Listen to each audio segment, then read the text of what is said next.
देख रहे सभी साथियों को जय भीम जय भारत। साथियों, आज जिस घटना का हम जिक्र कर रहे हैं ये घटना राजस्थान के पहले ज़िला इनका लगता था बाड़मेर, लेकिन अब इनका खुद का ज़िला बन गया है बलोत्रा। और बलोत्रा ज़िला की एक ज़िले के बिल्कुल जस्ट पास ही 4-6 किलोमीटर पर एक गांव पड़ता है असाड़ा और तहसील पड़ती है पचपदरा। और वहाँ एक नौजवान युवक की चाकुओं से गोद कर हत्या कर दी गई। कारण सिर्फ ये था कि व्यक्ति अपना जो टेंट का काम करता था उसके उतारने के लिए, क्योंकि फंक्शन ख़त्म हो चुका था, शादी की जो समारोह था वो ख़त्म हो चुका था, टेंट उतरना था, वो टेंट को उतारने गया था। वहाँ पर एक गुंडा प्रवृत्ति का व्यक्ति आता है, गुंडा आता है और वो उस व्यक्ति से कुछ पैसा वसूली को लेकर झगड़ा करता है। और झगड़ा यहाँ तक बढ़ जाता है कि वो चाकू लाता है और जो व्यक्ति है 38 साल का व्यक्ति, उसके चाकुओं से गोद देता है। और फिर जैसे ही उसके साथी रहते हैं वो उसे ले जाते हैं और रास्ते में ही फिर उसकी डेथ हो जाती है। साथियों, घटना है असाड़ा गांव की। और जो व्यक्ति है विष्णाराम, तो मैं आपको बता दूं ये टेंट का काम करता है।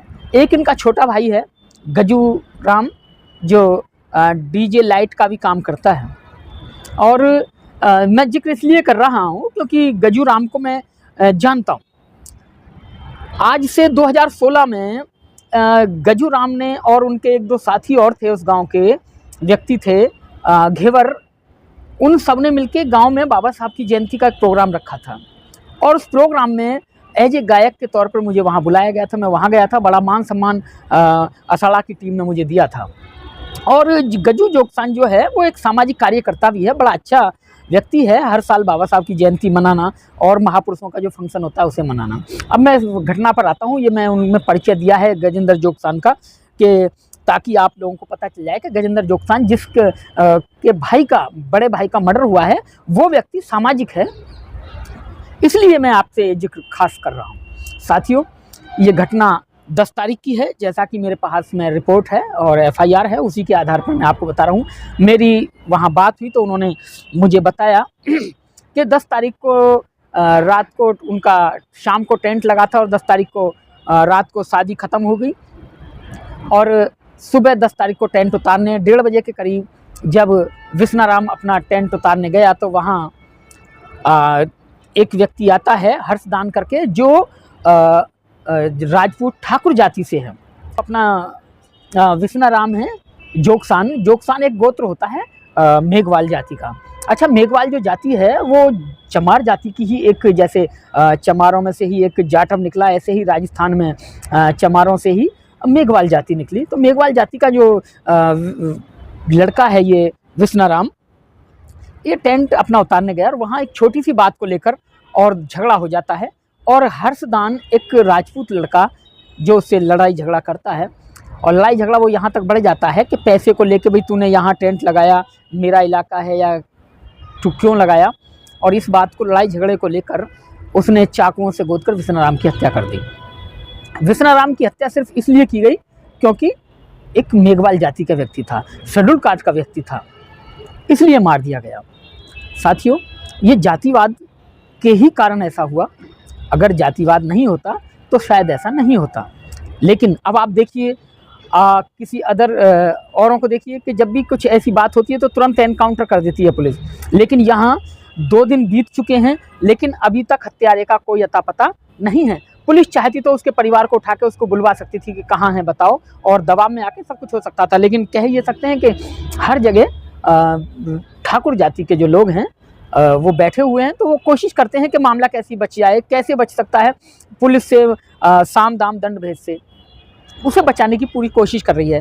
हालांकि आज़ाद समाज पार्टी और भीम आर्मी के जो चीफ हैं चंद्रशेखर, उन्होंने फ़ोन पर व्हाट्सएप कॉल से वीडियो कॉल करके उनका हालचाल पूछा है। और भी एक्टिविस्ट वहाँ पहुँच रहे हैं, और भी कई न्यूज़ चैनल, यूट्यूबर्स ने उस घटना को दिखाया है, अंजाम दिया है। और मैं खासकर इस बात को आपके माध्यम से ये बताना चाहता हूँ कि जातिवाद के कारण एक नवयुवक, 38 साल का नवयुवक विष्णाराम मेघवाल, 30 साल का नवयुवक कैसे बलि चढ़ गया जातिवाद की। हालांकि दोनों बड़ा अच्छा काम करते थे और सोशल मीडिया पे एक्टिव रहते थे। आप सोशल मीडिया पे जाएंगे तो उनके डेकोरेशन की एडवर्टाइजमेंट देते रहते थे कि कहीं भी ज़रूरत है टेंट लगाने की तो बताइए, साउंड की ज़रूरत है तो बताइए, लाइट की ज़रूरत है तो बताइए। और घटना के अनुसार मैं बताऊं तो 10 तारीख को दोपहर के करीब 1:30 बजे वो अपना टेंट उतारने गया और इस बात को लेकर वहाँ झगड़ा होता है, चाकू से गोद दिया जाता है। उसके साथ में उसके जो और भी कुछ लोग होते हैं जो इस बात को वहाँ टेंट के साथ गए थे, उनके नाम मैं बताना चाहूँगा। उनके नाम इस तरह से हैं कि जैसे ही चाकू मारा तो टेंट खोल रहे हीराराम पुत्र केवल राम बीच बचाव करने जो आए, और वहीं शादी में आए हुए एक हीराराम व मणका राम, उन्होंने बीच बचाव किया। लेकिन जब तक हर्षदान चाकू मार चुका था और जैसे ही चाकू लगे तो उसके खून की जो फव्वारें थी वो जाने लगी, तो वो वहाँ से भाग गया और मणका राम ने और इन दोनों व्यक्तियों ने उसे उठाया और अस्पताल लेकर गए। अस्पताल लेकर गए तो वहाँ अस्पताल छोटा था क्योंकि जिला अस्पताल है। उन्होंने कहा कि आप इसे जोधपुर ले जाइए, लेकिन जैसे ही एम्बुलेंस बुलाया गया जोधपुर जाने के लिए, एम्बुलेंस में विश्वनाराम का शव रखा गया घायल को, तो पचपदरा तहसील के पास जैसे ही पहुँचे तो वहाँ उसकी सांसें रुक गई और उन्होंने पचपदरा के हॉस्पिटल में उसे एडमिट कराया और पूछा तो डॉक्टरों ने उसे मृत घोषित कर दिया और फिर वो वापस आ गए और अभी सब मोर्चरी में रखा हुआ है। आंदोलन चल रहा है साथियों और 3 दिन हो चुके हैं आंदोलन को चलते हुए। अभी तक सरकार ने, शासन ने, प्रशासन ने अभी तक कोई गारंटी नहीं दी है कि जो हत्यारे हैं वो पकड़े जाएंगे या नहीं पकड़े जाएंगे और आगे क्या होगा क्या नहीं, इसका अभी तक शासन प्रशासन ने कोई भी व्यक्ति जो वहाँ धरना प्रदर्शन कर रहे हैं या परिवार को जिसके साथ घटना घटी है उस परिवार को कोई भी अभी तक आश्वासन नहीं दिया है। साथियों, ऐसी घटनाएं कब तक होती रहेंगी, क्यों होती रहेंगी? देश आज़ादी के बाद में हमने अमृत महोत्सव भी मना लिया है और आज़ादी के इतने साल बाद भी एक छोटी सी बात को लेकर जातिवाद के आधार पर आप ऐसी घटनाएं देख सकते हैं। साथियों, एक बात मैं जिक्र करने की बात मैं ज़रूर कहूँगा, आप इस बात को देखिए, गौर फरमाइए, देखिए कि आप सोशल मीडिया से नेट पर जाकर वहाँ सर्च करेंगे, सब कुछ वहाँ मिल जाता है। ज़्यादातर हत्याओं का आंकड़ा निकाला जाए तो उसमें अगर ये देखा जाए कि किस जाति के व्यक्तियों की हत्याएँ ज़्यादा हुई हैं तो उसमें शेड्यूल्ड कास्ट के व्यक्तियों की हत्याएँ ज़्यादा आएंगी। ओबीसी के उसके बाद में ओबीसी में आएंगी और ओबीसी में उन लोगों की आएंगी जो गरीब तबके से आते हैं, उनकी हत्याएँ। और आप देखेंगे ब्राह्मण क्षत्रिय वैश्य की हत्याएँ तो बहुत शून्य के बराबर हैं, होती हैं लेकिन बहुत शून्य के बराबर हैं इनके मुकाबले। तो साथियों, ये घटना मैं आपको बता रहा हूँ, आप भी अपने सोशल मीडिया के माध्यम से और जैसे भी हो सकता है बहुत जल्दी ही एक धरना प्रदर्शन, अगर शासन प्रशासन उचित कार्रवाई नहीं करता है और उचित मांग को स्वीकार नहीं करता है तो दिल्ली के जंतर मंतर पर एक बड़ा प्रदर्शन किया जाएगा। इसके लिए दिल्ली के जो कार्यकर्ता हैं, एक्टिविस्ट हैं, उन्होंने भी कमर कस ली है और इसका जैसा भी ज़रूरत पड़ेगी उस तरीके की मदद उस पीड़ित परिवार को दी जाएगी। साथियों, और आगे की घटना मैं बताऊं आपको तो गजूराम, जिनका जिक्र मैं कर रहा था, सामाजिक कार्यकर्ता हैं। 2016 में उन्होंने प्रोग्राम कराया था, उस प्रोग्राम में मैं भी था, बड़ा मान सम्मान मुझे वहाँ दिया गया और FIR हो चुकी है जिसमें मैं आपको धारा बताता हूँ।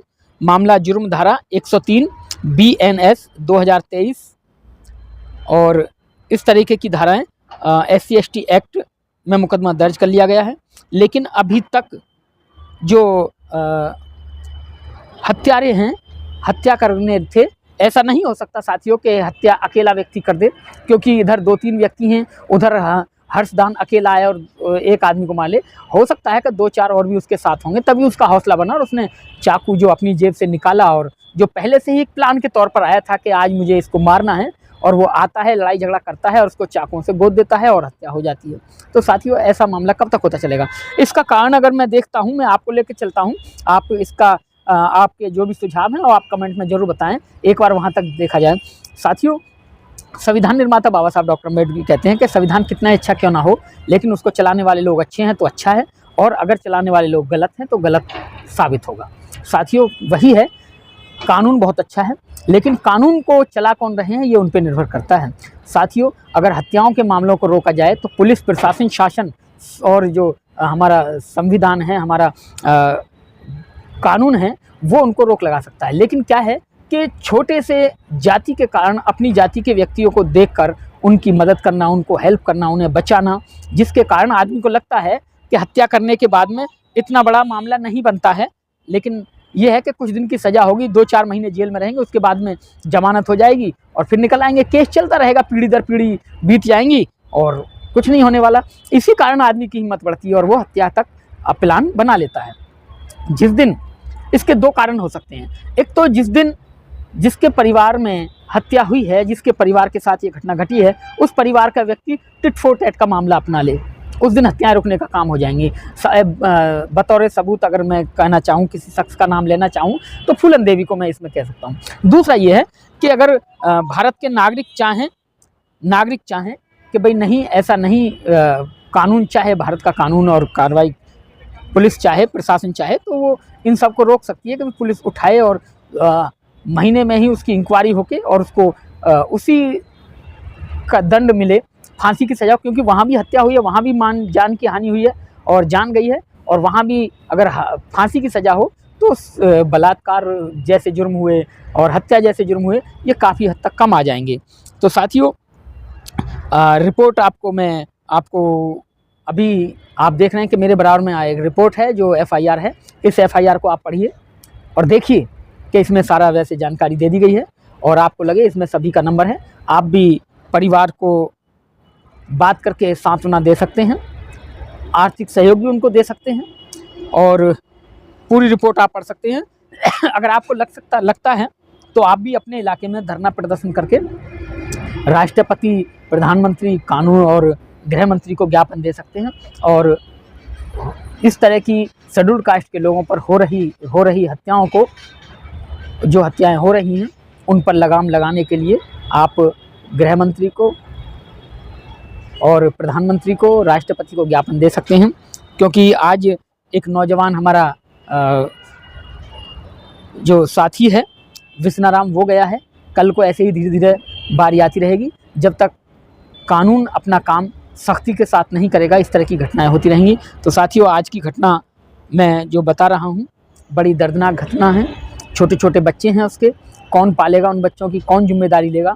हाँ, परिवार होता है और पहले भी जो इतिहास में घटनाएं घटी हैं सभी जी रहे हैं, लेकिन जब आदमी जिंदा रहता है, परिवार का मुखिया जिंदा रहता है, तो बाकी के और जो लोग हैं वो अपना कार्य निरंतर करते रहते हैं, लेकिन उनके माइंड पर इतना प्रेशर नहीं होते हैं। लेकिन जब मुखिया दुनिया से चला जाता है, वो भी इस उम्र में चला जाता है, तो जो घर की महिलाएं हैं उनके पास काम का बोझ, बच्चों का बोझ इतना हो जाता है कि वो पूरा नहीं हो पाता। वो बच्चे पढ़ लिख नहीं पाते सही से और शिक्षा, परिवार में, घर में उन्नति रुक जाती है, एक बाधा आ जाती है। क्योंकि महिला ही होती है, चाहे क्यों ना उसे अच्छा सशक्त बना दिया जाए, लेकिन फिर भी उसका दिल इतना कोमल होता है, इतना कठोर नहीं होता है, जिसके कारण वो अपने को असहाय महसूस करती है। तो साथियों, आप भी सामाजिक कार्यकर्ता होने के नाते अपने इलाके से एक ज्ञापन जरूर दें। राजस्थान की इस घटना को आपके मैं बराबर में फिर एक बार दिखाने की कोशिश कर रहा हूँ। देखिए, जो FIR की कॉपी है, इस FIR कॉपी में सब कुछ है, सारा एड्रेस है। आप भी अपने यहाँ से ज्ञापन जरूर दें और पीड़ित परिवार को न्याय के लिए आप खड़े रहें, जिससे गज्जू जोगसान का साहस बना रहे। उन्होंने अपील की थी सोशल मीडिया के माध्यम से भी, और खैर मैं थोड़ा दूर हूँ, लेकिन अगर मेरा भी वो बना तो मैं बलोत्रा जाऊँगा और वहाँ हम भी धरना प्रदर्शन में शामिल होंगे, अपनी बात रखेंगे। ज़्यादा ना कहते हुए अपनी बात यहीं ख़त्म करता हूँ। साथियों, एक सामाजिक कार्यकर्ता का जो हौसला होता है वो समाज से होता है, और जब सामाजिक कार्यकर्ता समाज में काम करता है तो उसके साथ समाज का दायित्व बनता है कि उसके साथ खड़े रहना चाहिए। तो मैं गज्जू जोगसान के परिवार के साथ खड़ा हूँ और जैसी भी ज़रूरत पड़ेगी तो मैं बलोत्रा जाऊँगा, वहाँ हम आंदोलन में शामिल भी होंगे। बहुत सारे साथी हमारे वहाँ से पहुँचे हुए हैं। ज़्यादा ना करते हुए बस इतना ही कहूँगा कि आप भी अपने इलाके से एक ज्ञापन जरूर राष्ट्रपति, गृह मंत्री और प्रधानमंत्री को जरूर पहुँचाएँ। जय भीम, जय भारत। दोस्तों, वीडियो पसंद आए तो लाइक, शेयर और News 22 लाइव को सब्सक्राइब करना ना भूलें। शुक्रिया। देखते रहें News 22 लाइव, सदैव आपके साथ।